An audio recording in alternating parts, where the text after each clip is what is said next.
अध्यात्म विज्ञान कोई धर्म या संप्रदाय नहीं है, ये स्पिरिचुअल साइंस है जो कुदरत के कानून पर आधारित है। ये विज्ञान पूरे ब्रह्मांड के सभी रहस्यों को उजागर करता है और जीवन के सभी पहलुओं को समझने के लिए एक नई दृष्टि देता है। इसी को आर्ट ऑफ विजन कहते हैं, दुनिया को देखने की एक नई दृष्टि, जो अध्यात्म विज्ञानी परम पूज्य स्वामी श्री कमलेशानंद जी के निर्देशन में सनातन सत्य का अनुसंधान कर हमारे जीवन को प्रकाशित करे।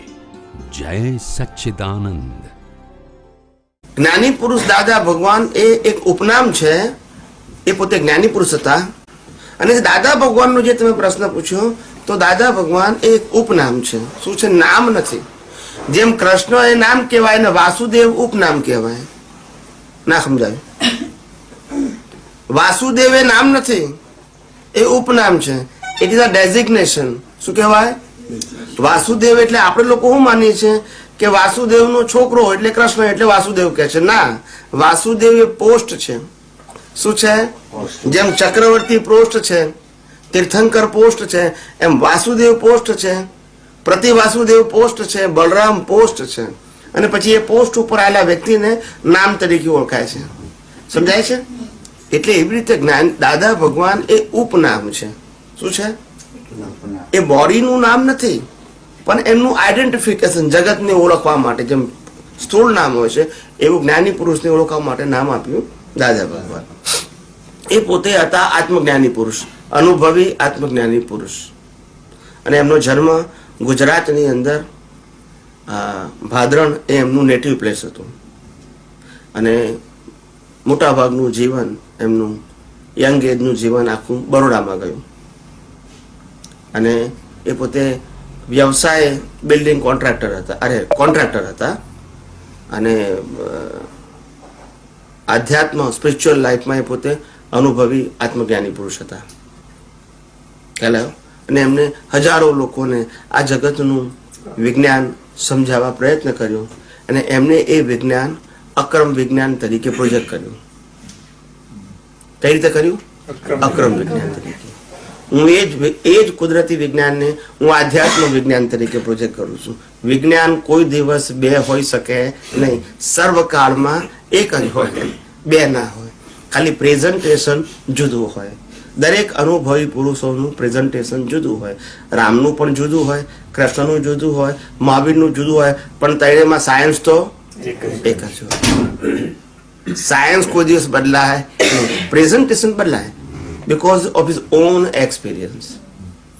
જ્યાં સુધી અનુભવ ના હોય ત્યાં સુધી પરંપરાગત માર્ગને ફોલો કરવો પડે. આગળ જે જ્ઞાની કહી ગયા હોય એ જ વાતને મારે સ્વીકારી અને એ જ શબ્દોમાં મારે પ્રેઝન્ટ કરવું પડે. because I have no experience, but the person they have an experience of the science, universal truth. તો એનું પ્રેઝન્ટેશન મૌલિક હોય, પણ સર્વકાળમાં સાયન્સ તો એક જ હોય. સાયન્સ બદલાય નહીં, એનું પ્રેઝન્ટેશન બદલાય. એટલે જ્ઞાની પુરુષ દાદા ભગવાન એમનો જન્મ 1908માં થયેલો અને 1988 એમનો દેહ વિલય થયો. આ એમનું લાઈફ છે. એ પોતે મેરિડ હતા અને વેશ એમનો સંસારી હતો. કોટ ટોપી એ એમનો વેશ હતો. આ એમનો આ કોટ છે, ટોપી છે, ધોતિયું, અંદર શર્ટ, આ એમનો લિબાસ છેક સુધી આ જ રહ્યો. ક્યારે આ જ ફોર્મની અંદર એ પ્રેઝન્ટ થયા જગત સમક્ષ અનુભવી આત્મજ્ઞાની પુરુષ તરીકે. એ પોતે સાયન્ટિસ્ટ હતા. જ્ઞાની એટલે પોતે વિજ્ઞાની હતા, સાયન્ટિસ્ટ. સામાન્ય રીતે જ્ઞાની શબ્દ શાસ્ત્ર જ્ઞાની માટે વપરાય છે, અને અનુભવી પુરુષ માટે જ્ઞાની ના કહેવાય, એને વિજ્ઞાની કહેવાય, સાયન્ટિસ્ટ.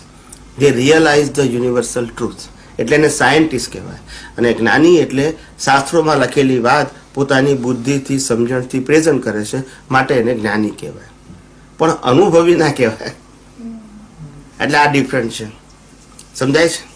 હા. એટલે જ્ઞાની પુરુષ એ વિજ્ઞાની રૂપે હતા અને એમને આ જગતને એક સાયન્ટિફિક વિઝન આપ્યું. કે તમારે આ સંસારના તમામ પ્રશ્નોનું સમાધાન જોઈતું હોય, સામાજિક, ધાર્મિક અને આધ્યાત્મિક બધા જ પ્રશ્નોનું સમાધાન આ વિજ્ઞાનની અંદર સમાયું છે. અને એવું સમાધાન મળશે કે જેમાં તમને પરમેનન્ટ સોલ્યુશન મળશે. કેવું મળશે? ટેમ્પરરી નહીં. પછી તમારે કોઈ સોલ્યુશનની જરૂર નહીં પડે. સફરિંગ રહેશે, પઝલ નહીં રહે. મહાવીરને કાનમાં ખીલા ઠોકાયા, જંગલમાં જવું પડ્યું તો એમને સફરિંગ હતું, કન્ફ્યુઝન નહોતું, પઝલ નહોતું. રામને વનવાસ જવું પડ્યું, સફરિંગ હતું પણ પઝલ. કૃષ્ણનું લાઈફ પણ સંઘર્ષમય ગયું, એમને પણ સફરિંગ હતું પણ પઝલ નહોતું. તો પઝલ નહોતું અને સફરિંગ હતું because of they all are scientists and they know the universal truth. They realize the law of nature so that in all circumstances they see the world in a view of scientific vision. So no puzzle is there, no blame and claim and complain is there because of they know the fact of universe. એટલે puzzle ના રહ્યું, suffering રહ્યું કારણ કે કર્મ ફળ છે, પણ પઝલ ના રહ્યું.